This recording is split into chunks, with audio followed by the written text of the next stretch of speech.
उमेश जी ये बताएं कि मुस्लिम भाइयों ने सभी पार्टियों को इफ्तार पार्टी के लिए बुलाए हैं। सभी पार्टियां के जो सुप्रीमो हैं वो जा भी रहे हैं, लेकिन आप भारतीय आम आवाम पार्टी के अध्यक्ष हैं, आपको भी जाना चाहिए, लेकिन आप अब तक कहीं नहीं गए हैं। ऐसा क्यों? देखिए, मतलब इसमें न जाने का औचित्य और अनुमान यह न लगा ले कोई कि हमें मुसलमान भाइयों से प्रेम और स्नेह नहीं है, लेकिन इस देश की राजनीति जो बटी हुई है दो भागों में, एक भाग कहता है हम मुसलमान के हितैषी हैं और एक भाग कहता है मैं हिंदू के हितैषी हूँ। इन दोनों कड़ियों को जोड़ने का काम हमारी पार्टी करेगी। हम सभी के हैं और सब हमारे हैं, ठीक ना? और हम इसको और हमारे टीम ने इस पार्टी का गठन इसी ट्रेंड को विकसित करने के लिए किया है कि हमें सभी से प्रेम करना है और सबको साथ लेके चलना है। सब हमारे हैं और सबके हम हैं।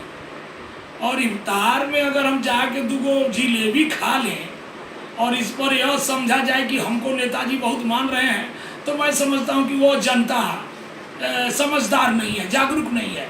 या भजन कीर्तन में जाएं, वहाँ राम राम करें और वहाँ जाके प्रसाद ले लें और इस पर वो लोग ये समझें कि हमारे हितैषी हैं, तो ये सब मतलब हम नहीं समझते कि वो जनता जागरूक है। इससे कहीं कोई मतलब नहीं बनता।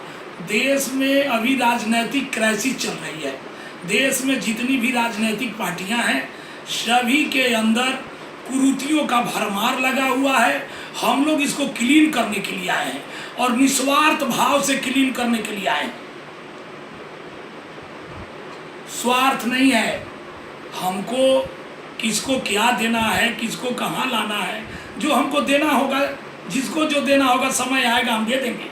क्या हर पार्टी के तरह कुर्सी ही आपकी भी अहमियत होगी? जी नहीं, कुर्सी तो मैंने पहले ही तिलांजलि दे दिया है। कुर्सी की कोई बात नहीं है। एक सिस्टम विकसित करना है और वह सिस्टम पूरी तरह से प्रजातांत्रिक प्रणाली पर होनी चाहिए। तो जनता की सरकार जनता के लिए सदैव।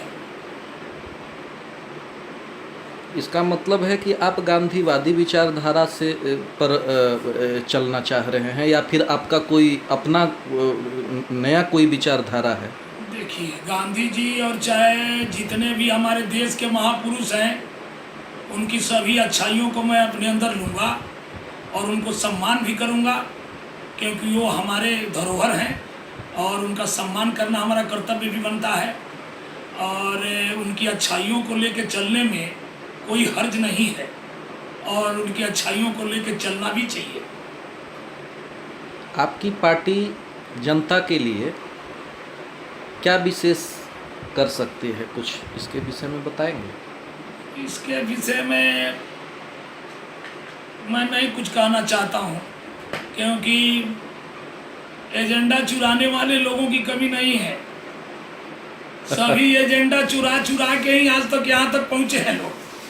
किसी के पास अपना कोई थॉट नहीं है कि वो किस लिए आए जनता के बीच और उस जनता को क्या देना चाहते हैं।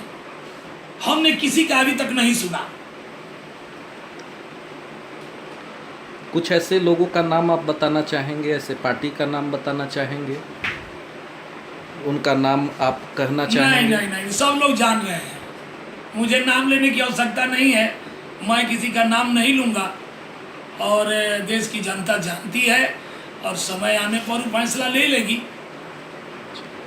आप जनता से क्या एक्सपेक्ट करते हैं और जनता को आप क्या संदेश देना चाहते हैं? जनता को मैं एक ही संदेश देना चाहता हूँ कि सभी गीले शिकवे को भुलाकर, जातिवादी सारे गीले शिकवे को भुलाकर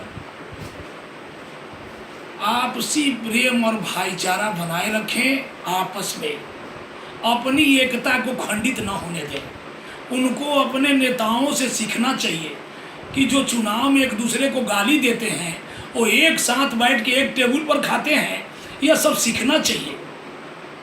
जनता आज आपस में लड़ी हुई है, तो 70 साल से हमारे देश पर जिनको कोई ज्ञान नहीं है, जिनको कोई जन सेवा का मतलब तरीका मालूम नहीं है, और सिर्फ अपने विकास के बारे में सोचने वाले लोग